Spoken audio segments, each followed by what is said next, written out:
दोस्तों, पिछले 48 घंटों में क्रिप्टो मार्केट के अंदर जो हुआ है उसने पूरे मार्केट का मूड बदल के रख दिया है। बिटकॉइन एक तरफ अचानक $82,000 के पास पहुंचता है और दूसरी तरफ ग्लोबल मार्केट में फियर क्रिएट हो रहा है। हंता वायरस की खबरें, Iran US tension, oil prices की वोलेटिलिटी और ऊपर से वेल्स की मिस्टीरियस एक्टिविटी। लेकिन सबसे बड़ा सवाल ये है कि क्या बिटकॉइन अब $90,000 की तरफ जा रहा है या फिर एक और ब्रूटल क्रैश आने वाला है? क्योंकि अभी मार्केट में जो दिखाई दे रहा है वो पूरी कहानी नहीं है। अब यहाँ असली खेल शुरू होता है। तो हेलो दोस्तों, welcome back to the channel.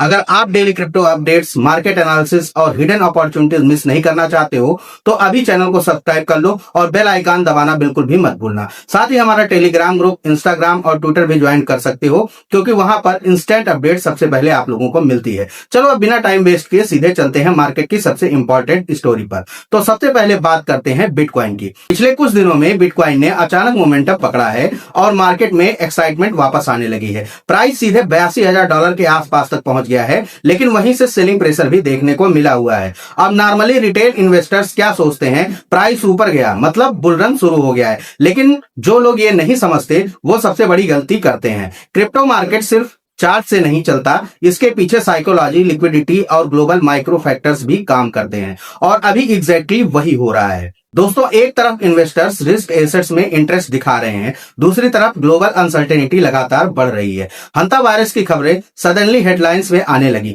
लोगों ने तुरंत इसे कोविड से कंपेयर करना शुरू भी कर दिया है। अब यहाँ पर सवाल उठता है कि क्या इसका इंपैक्ट क्रिप्टो मार्केट पर पड़ेगा? शॉर्ट आंसर है, अभी डायरेक्ट इंपैक्ट नहीं पड़ने वाला है, लेकिन मार्केट डर से चलता है और जब भी अनसर्टेनिटी बढ़ती है इन्वेस्टर्स सेफ एसेट्स की तरफ भागते हैं। यही रीजन है कि बिटकॉइन ने रेजिस्टेंस टच करते ही थोड़ा पुल बैक दिखाया है। लेकिन स्टोरी यहीं पे खत्म नहीं होती है, क्योंकि उसी टाइम पर जियोपॉलिटिकल टेंशंस भी बढ़ने लगे हैं। ईरान और यूएस के बीच डिप्लोमेटिक प्रेशर लगातार हेडलाइंस में बना हुआ है। ऑयल प्रेशर रिएक्ट कर रहे हैं, ग्लोबल मार्केट कॉशियस हो चुके हैं।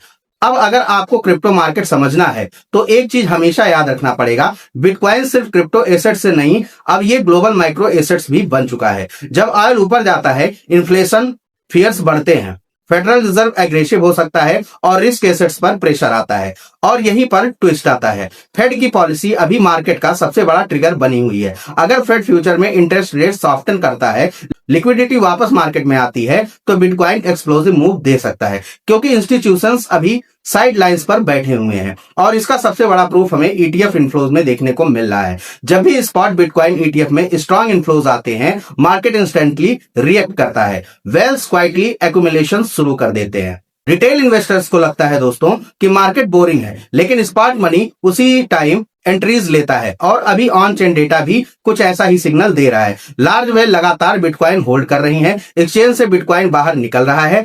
अब इसका मतलब क्या होता है? सिंपल है कि जब कॉइन एक्सचेंज से निकलते हैं तो सेलिंग प्रेशर कम होता है और हिस्टोरिकली ये बुलिश साइन माना जाता है। लेकिन दोस्तों, डेंजर अभी भी खत्म नहीं हुआ है, क्योंकि मार्केट इस समय एक्सट्रीमली सेंसिटिव फेज में है। अगर ईरान यूएस टेंशन अचानक बढ़ती है या ग्लोबल प्राइस क्रिएट होता है तो बिटकॉइन आसानी से $78,000 के नीचे भी जा सकता है। और अगर ऐसा हुआ तो फिर डीपर करेक्शन देखने को मिल सकता है। यानी अभी मार्केट एक वेरी क्रिटिकल जोन में खड़ा है। अब बात करते हैं अल्ट कॉइन्स और मीम कॉइन्स की, क्योंकि यहाँ सबसे ज्यादा केओस देखने को मिल रहा है। बिटकॉइन जैसे ही थोड़ा स्टेबल होता है, रिटेल इन्वेस्टर्स तुरंत मीम कॉइन्स में जंप करने लगते हैं। लोग ओवरनाइट 10x और 20x का ड्रीम लेकर के मार्केट में एंटर करते हैं, लेकिन रियलिटी थोड़ी अलग है। इस टाइम पर मीम कॉइन मार्केट पूरी तरह से लिक्विडिटी ड्रिवन होता है। वेल्स पहले हाइप क्रिएट करते हैं, सोशल मीडिया पर नैरेटिव्स पुश होते हैं, फिर रिटेल फोमो में बाई करता है और उसके बाद प्रॉफिट बुकिंग शुरू हो जाती है। यानी गेम इमोशंस का है और जो लोग इमोशंस कंट्रोल नहीं कर पाते हैं वही टॉप पर खरीदते हैं और बॉटम पर बेचते हैं। अब इंटरेस्टिंग बात यह है कि कई अल्ट कॉइन्स अभी भी अंडर परफॉर्म कर रहे हैं डिस्पाइट बिटकॉइन स्ट्रेंथ। इसका मतलब मार्केट पूरी तरह हेल्दी नहीं है। ट्रू एल्टिसिज्म तब शुरू होता है जब बिटकॉइन डोमिनेंस गिरने लगता है और लिक्विडिटी अल्ट कॉइन में फ्लो होने लगती है। लेकिन अभी डोमिनेंस काफी स्ट्रांग दिखाई देता है। तो फिलहाल स्मार्ट इन्वेस्टर्स आखिर कर क्या रहे हैं? तो वे सेलेक्टिवली पोजीशंस बिल्ड कर रहे हैं। High utility projects, AI narratives, infrastructure coins और स्ट्रांग इकोसिस्टम वाले टोकन्स अभी क्वाइटली एक्यूमुलेट किए जा रहे हैं। रिटेल अभी मीम्स के पीछे भाग रहा है, लेकिन इंस्टीट्यूशन फंडामेंटल्स देख रहे हैं और यही डिफरेंस लॉन्ग टर्म विनर्स और लूजर्स डिसाइड करता है। अब यहाँ पर सबसे इंटरेस्टिंग एंगल आता है डोनाल्ड ट्रंप। जब से Trump openly crypto friendly stance ले रहे हैं, मार्केट सेंटिमेंट्स काफी ज्यादा चेंज हुआ है। रेगुलेशंस को लेकर के पॉजिटिविटी बढ़ी है। स्ट्रेटेजिक बिटकॉइन रिजर्व जैसी डिस्कशन लगातार हेडलाइंस में बनी हुई है और ऑनेस्टली देखा जाए तो यूएस इलेक्शंस भी क्रिप्टो मार्केट के लिए ह्यूज कैटलिस्टिक्स बन चुके हैं।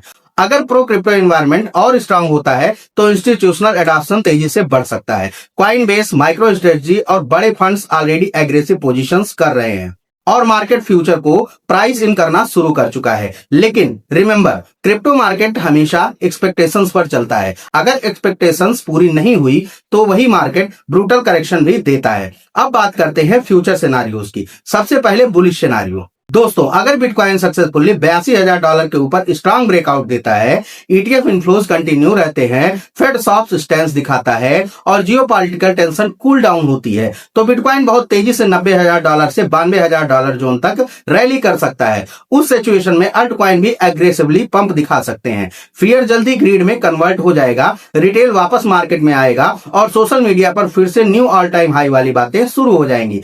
लेकिन बियरिश सिनारियो भी इक्वली इंपॉर्टेंट है। अगर ग्लोबल टेंशंस बढ़ते हैं, ऑयल प्राइसेस स्पाइक करते हैं, इन्फ्लेशन फियर्स वापस आते हैं और फेड एग्रेसिवली रहता है, तो बिटकॉइन $78,000 के नीचे ब्रेक डाउन कर सकता है। उसके बाद पैनिक सेलिंग शुरू हो सकती है और ऑनेस्टली वही फेज होता है जहां वीक हैंड्स मार्केट से बाहर निकलते हैं। तो अभी सबसे जरूरी चीज क्या है? पेशेंस। मार्केट इस समय इमोशनल डिस्कशन पनिश कर रहा है।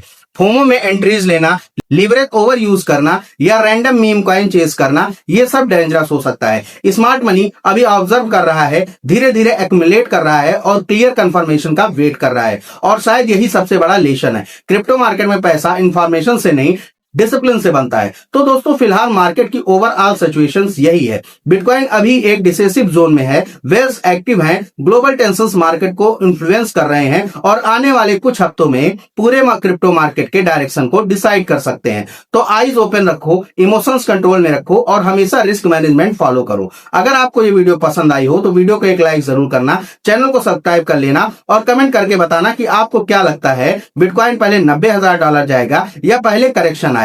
टेलीग्राम, इंस्टाग्राम और ट्विटर के लिंक्स नीचे डिस्क्रिप्शन में आपको मिल जाएंगे। मैं आपसे मिलता हूं अगली वीडियो में, तब तक के लिए नमस्कार।